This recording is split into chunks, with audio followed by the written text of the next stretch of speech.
OK， 那么今天这个影片就是韩国社区反馈。其实我是刚录完上面的影片，再接着录这个影片。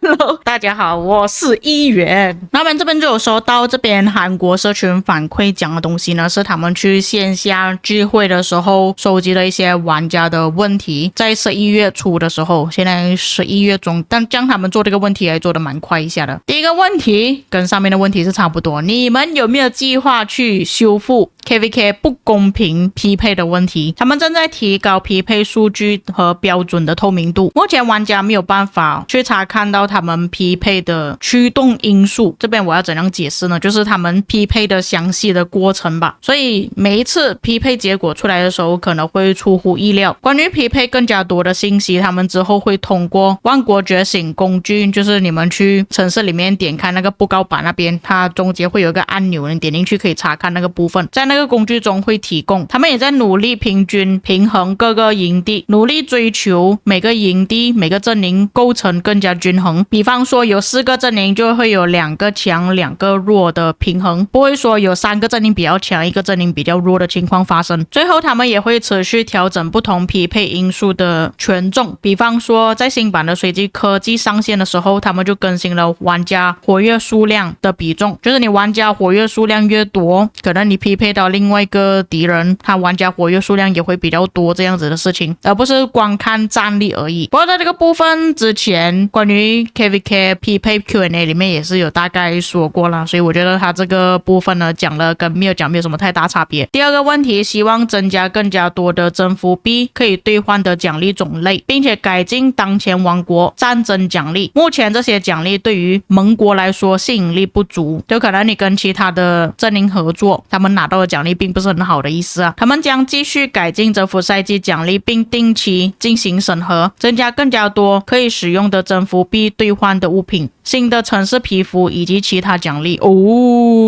我是真的希望可以改一下，因为自从征服赛季商店推出了之后，好像从来没有更新，就算是有更新也是加一点点东西上去而已。那些皮肤其实已经没有什么多大的用处了，你的10%的提升现在都已经提升到25%了，你10%的提升有一点不太够看。至于盟友之间的奖励分配呢，他们也在考虑改进规则，更高的奖励更符合玩家的预期。因为我说真的，在去年1093他们交了那份文件玩家反馈之后，虽然是有改进其他的盟友可以拿到更加多的征服者之证，但是数量还是很少。所以我觉得关于 KVK 奖励部分呢，真的是需要调整了。而且在这几年，尤其是近期也是发生了不少内战的事情啊，也是因为 KVK 奖励分配的问题啊，所以这个部分真的是需要调整。除非策划他的想法就是希望我们因为奖励而争夺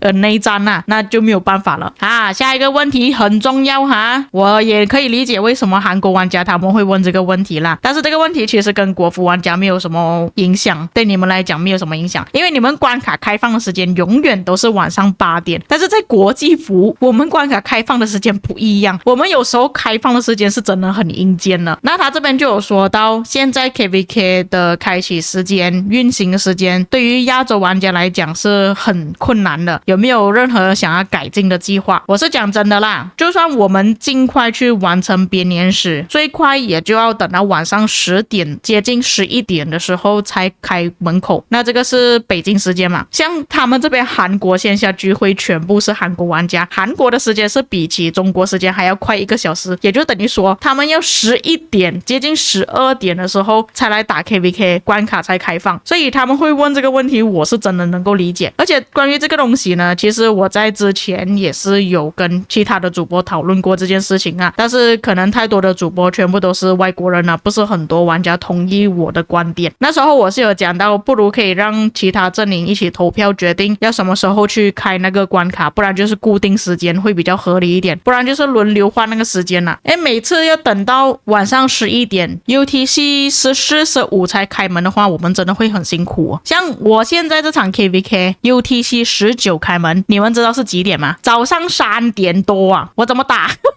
那这边可以看到他们的回答就讲到，对于这一次不太理想的游戏体验，他们深感抱歉。他们的游戏拥有来自世界各地的玩家，因此要找到一个大家方便的时间是真的很有挑战性。同时他们也不希望任何人在深夜疲惫的情况下进行游戏。你这句话是不是讲的有点马后炮啦？有人投诉你才知道这件事情咩？这个不是你应该一早就意识到的问题吗？难怪这个游戏这么少华人玩家。为了解决这个问题，他们进行一个持续性的测试，并尝试以下调整。然后首先就是他们第一个做法就是编年史的部分啦，他们会调整后续的章节。第一个章节就是我们要建立要塞的部分嘛，就不会影响到那个时间了。除了第4个章节之外，所有的章节会在 UTC 13固定时间开放。也就是说，如果做了这个调整之后，我们关卡开放的时间都会在北京时间晚上9点开门啊，这个会比较合理一点啦。因为我记得好几年前我们关卡开放的时间好像也是9点10点左右，那个时候就比较方便打架，对于北美玩家来讲也比较合理一点，但是对于其他时区的玩家我就不知道啦。但这个有一点不太公平啊，就是因为世界各地都有玩家嘛，可能刚好这个时间就是他们的凌晨时间呢，所以我觉得这个固定 UTC 13的时间可能还需要再考虑看看。第二个选项就是在你们完成了第一个编年史的章节之后，所有的阵营可以进行投票，但是只有你们的领袖可以进行投票而已。下面他们有给出几个时间段，得票最多的时间就会被选中，这边就有包括 UTC 2、UTC 8、UTC 12、16、20，这里我转换成亚洲时间啦，北京时间。UTC 2的话就是早上10点，这个好像也是有一点不太合理。我宁愿他晚一点开门，都不要这么早开门。另外一个就是下午的4点 ，UTC 12就是晚上的8点 ，UTC 16这个时间就比较阴间一点啦，就是晚上12点，也不应该讲晚上12点，应该算是早上12点了。UTC 20这个更惨，就是凌晨4点，这个时间我是肯定不会选的。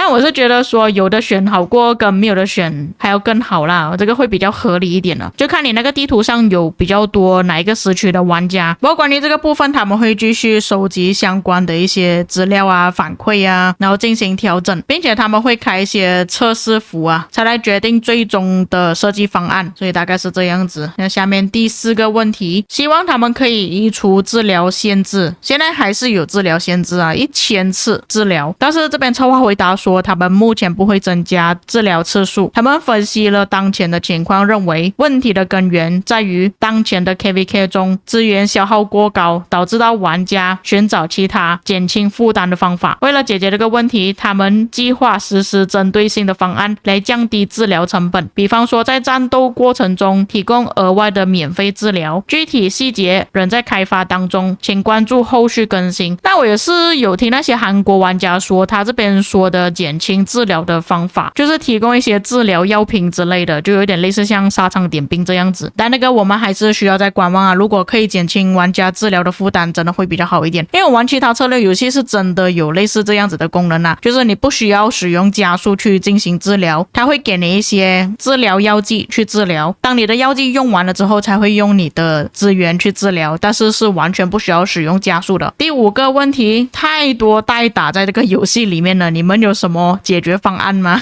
那他这边所说的解决方案就是近期他们才刚推出的战斗狂热限制，就是设置成16小时能够战斗，然后另外8小时就要去睡觉。但是他这边有说到一个重点哦，就是他讲预计影响的玩家比例低于1%，就是说用到代打的玩家，真的有24小时在线的玩家，其实是真的低于1%。所以这个就像我之前跟你们讲的，其实它增加这个功能呢，虽然是说不能完全杜绝代打的问题啊，但是影响的玩家是真的很少的。我是没有想到低于1%这么离谱啊！但是目前这个方案呢还在测试阶段呢，还不是最终确定的方案。他们会根据测试结果决定后续的更新，当然也是欢迎玩家提供一些想法跟意见啊。所以我就跟你们讲，那些反对的玩家，他要么就是他自己本身有用代打，不然就是那些代打的玩家。因为在这个游戏中代打的玩家还蛮多的，但至少我们可以从这边知道道啦，他这边讲低于1%而已。当然我也不确定他有没有说谎啊，有可能他这边说谎了也说不定，为了要安抚玩家的情绪也说不定。第6个反馈，希望他们可以更新排行榜系统。策划回答，他们计划在征服赛季中优化排行榜功能，引入更加有意义的赛季排行榜，就比方说采集、击杀、帮助其他盟友，或者是其他赛季内活动的排行榜。那我觉得这个不是很重要。第7个问题，在新的阵型发布之后，现在的阵型是否会进行调整？有没有考虑过推出新的阵型计划？那其实这一点在前几年已经有讲过了，他们会持续为不同统帅的一些伤害啊、技能啊设计一些比较细节的军器给每个统帅，这个他们在之前就已经有讲过这个部分了。但是我也是比较好奇啊，就是那些旧的军器啊、旧的阵型要怎么办？这里策划的回答，感谢玩家投入大量的时间和精力开发阵型，他们通常不会对已上线的阵型进行任何的修改，所以如果你们现在有旧的阵型，你不需要等到官方他们推出什么东西，你们还是需要用到转换时自己转换去别的阵型啦。新的阵型设计和开发工作正在积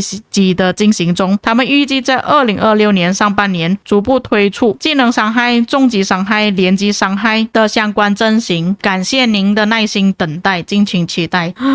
他们是有讲过可能会推出技能伤害 2.0 啦，我没有想到这么快就要来了。我们要么就是要准备宝石，然后去商店买转换石，不然就是要去买礼包了，又是一笔开销了。第8个反馈，激战新军很好，但是还是有一些问题存在啦，有没有考虑过改进的计划？那其实我觉得现在激战新军改的还蛮好的，对于这持续在更新，我个人也是蛮喜欢用激战新军的。策划的回答，他们推出激战新军的初衷是为了降低玩家操作的难度，他们将持续优化激战新军实际的使用体验，同时为了保持战斗的策略性和趣味性，避免战斗过于机械化或者是枯燥，他们将把激战新军的强度维持在一个相当的平衡水平，也就是说它不会比那些手动的玩家还要更强。他们希望降低操作门槛和保留战斗的乐趣之间找到最佳的平衡点，那也是正常啦，不然如果激战新军比手动的玩家还要更加厉害的话，那么谁想要去手动操作呢？全部人都会用激战新军了，如果是这样子。第9个反馈，在新的征服赛季增强模式之中，这什么增强模式？驻防部队比集结部队承受更加多的伤害，这是为什么？他们持续关注每个战场的平衡性，并且发现到了一些问题。他们发现进攻方面临的整体难度高于预期，为了使战场攻防更加平衡，他们对征服赛季剧本强化和水晶科技进行了一些调整，希望大家都能在更加平衡的环境下享受战斗。因为这个新版的水晶科技其实有不少的玩家反映说驻防那一方太强大了，很难打进去，所以可能官方是因为这个原因，所以做了一些驻防上面的调整啊。第10个反馈，目前国王和阿斯的权限有过于限制，导致王国管理非常困难，所以讲他们能够做的东西不多啦。但其实我觉得现在国王阿斯他们能够做的东西还蛮多的。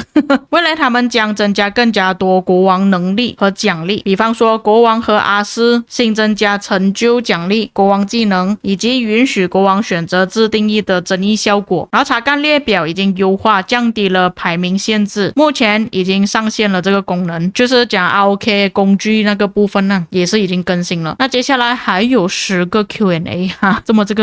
长了。关于这个部分可能我分成上下集吧，因为它这边有20个问题，要全部讲完也是很长一下，所以今天这个影片暂时讲到这里了。接下来下半部分呢，我们再加一个影片再继续讲吧。我们下个影片再见。